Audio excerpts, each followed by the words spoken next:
উপস্থিত নেতৃবৃন্দ, এখানে আমাদের সম্মানিত হুজুর উপস্থিত রয়েছেন, যিনি আমাদেরকে কালামে পাক কোরআন শরীফ থেকে তেলাওয়াত করিয়েছেন ওনার আরেকজন সহকর্মীর দ্বারা, এবং নিজে মুনাজাত পরিচালনা করেছেন। এদেশের একজন খুবই দেশপ্রেমিক একজন মানুষ, যিনি অন্যায়ের বিরুদ্ধে নানা চাপের মধ্যেও তাকে দেশ থেকে, দেশের জনগণ থেকে বিচ্ছিন্ন করা যায়নি। তাকে আজকে নিপীড়ন নির্যাতন করে দীর্ঘদিন জেলে বন্দি রেখে নানাবিধ জটিল অসুস্থতার মধ্যে ফেলে দিয়ে আজকে জীবন মরণের সন্ধিক্ষণে উপস্থিত হয়েছে। যিনি বারবার এদেশে গণতন্ত্র ফিরিয়ে নিয়ে এসেছিলেন, যিনি বারবার এদেশের মানুষের তাদের কল্যাণের পক্ষে কাজ করেছেন ক্ষমতায় থাকতে এবং বিরোধী দলে থাকতে, জনগণের কথা বলার অধিকার, চলাচলের অধিকার নিশ্চিত করেছেন, তিনি আজ গুরুতর জটিল অবস্থায় হাসপাতালে মৃত্যুর সাথে পাঞ্জা লড়ছেন। আজকে তার আশু সুস্থতা কামনা, আরোগ্য কামনায় আমাদের দেশের একজন প্রখ্যাত আলেম সৈয়দ মাহবুবুর রহমান জৈনপুরীর পীর সাহেব, অত্যন্ত সম্মানিত মানুষ, আমরা তার পরিচালনায় তিনি যে দোয়া করেছেন, নিশ্চয়ই এই ধরনের একজন কামেল মানুষ দেশনেত্রীর জন্য, তার সুস্থতার জন্য যে দোয়া করেছেন, আল্লাহ নিশ্চয়ই সেটি কবুল করবেন, এটা আমাদের বিশ্বাস।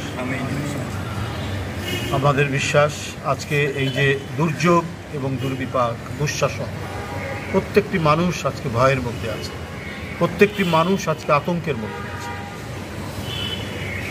এখানে কথা বলার কোনো স্বাধীনতা নেই। এখানে জনগণ তার ইচ্ছামতো তাদের সরকার পরিবর্তন করতে পারে না, গঠন করতে পারে না। এইরকম একটি কঠিন শৃঙ্খলের মধ্যে দেশটিকে আটকে রেখেছেন এদেশের ডামি সরকারের প্রধানমন্ত্রী। তিনি কদিন আগে বলেছেন যে জনগণ সরে গেলে আমি মারা যাব। তো আপনি কি বিশ্বাস করেন প্রধানমন্ত্রী শেখ হাসিনা জনগণ আপনার সাথে আছেন? আপনি তো আপনার সরকারের এবং আওয়ামী লীগ বলে যে দলটি, তার রাজনৈতিক মৃত্যু আগেই ঘটিয়েছে।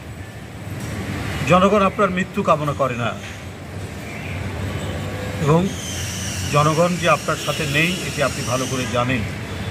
জনগণ চায় আপনার নেতৃত্বে যে অনাচার হয়েছে দেশে, যে অন্যায় হয়েছে, যে রক্তপাত ঘটেছে, সেটার বিচার চায় তারা। আপনার সেই অন্যায়ের একের পর এক যেটা ঘটে যাচ্ছে, জনগণ সেটার বিচার চায়, আপনার মৃত্যু কামনা। আর জনগণ আপনার সাথে নাই, আপনি ভালো জানেন। একটি রাষ্ট্রীয় অনুষ্ঠান, এসএসএফের একটি অনুষ্ঠানে তিনি এই কথাগুলো বলেছেন। আপনার সাথে আইন শৃঙ্খলার বাহিনী আছে, আপনার সাথে পুলিশ র্যাব আছে, কিন্তু জনগণ নাই, এটা আপনি ভালো করে জানেন। কিন্তু জনগণের দোহাই দিয়ে আপনি সকল অনাচার অপকর্ম করে যাচ্ছেন, এটা আর কেউ বরদাস্ত করবে না। এখনও সময় আছে, অবিলম্বে আপনি পদত্যাগ করুন এবং একটি নিরপেক্ষ সরকারের কাছে ক্ষমতা অর্পণ করুন, এবং সেই সরকারের অধীনে একটা অবাধ সুষ্ঠু নির্বাচন অনুষ্ঠিত হোক। এটাই জনগণ চায়, জনগণ অন্য কিছু চায় না। আর এই কারণেই জনগণ আপনার থেকে এখন অনেক দূরে, তাই আপনাকে পুলিশের উপর নির্ভর করতে হয়, র্যাবের উপর নির্ভর করে টিকে থাকতে হয়, জনগণকে বন্দি করে। যাই হোক, আমি আজকের এই সময়ে আমরা আল্লাহর কাছে এই দোয়াই করব সবসময় যে এই দুঃসময়ে দেশনেত্রী বেগম খালেদা জিয়ার নেতৃত্ব অত্যন্ত জরুরি। তার নেতৃত্বে আমরা আজকের যে সংকট, সেই সংকট থেকে উত্তরণ আমাদের সহজ হবে। দেশ এক নেতৃত্ব শূন্যতার মধ্যে আছে, সেই নেতৃত্ব শূন্যতা পূরণ করতে আমাদের দেশনেত্রী বেগম খালেদা জিয়ার আশু সুস্থতা অত্যন্ত জরুরি।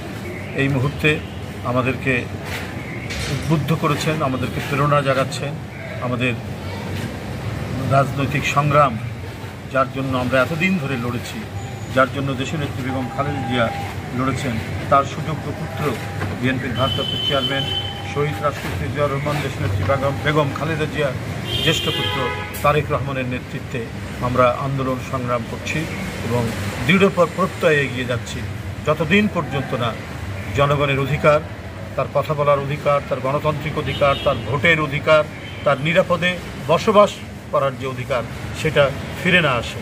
সেই আন্দোলন দেশনায়ক তারেক রহমানের নেতৃত্বে আমরা করে যাব, যাতে জনগণের অধিকার প্রতিষ্ঠা পায় এবং এই দেশে শান্তি ফিরে আসে। আপনাদের সকলকে ধন্যবাদ। আজকে দেশনেত্রী বেগম খালেদা জিয়ার যে জীবনের সাদকা হিসাবে এখানে যে কোরবানি দেওয়া হয়েছে, আমি নিশ্চয়ই এটা বিশ্বাস করি। একজন পীর সাহেব তিনি এটি আমাদের মোনাজাত পরিচালনা করেছেন। আল্লাহ নিশ্চয়ই আমাদের প্রিয় নেত্রীকে সুস্থ করবে, এই বলে আমার কথা শেষ করছি। আমিন।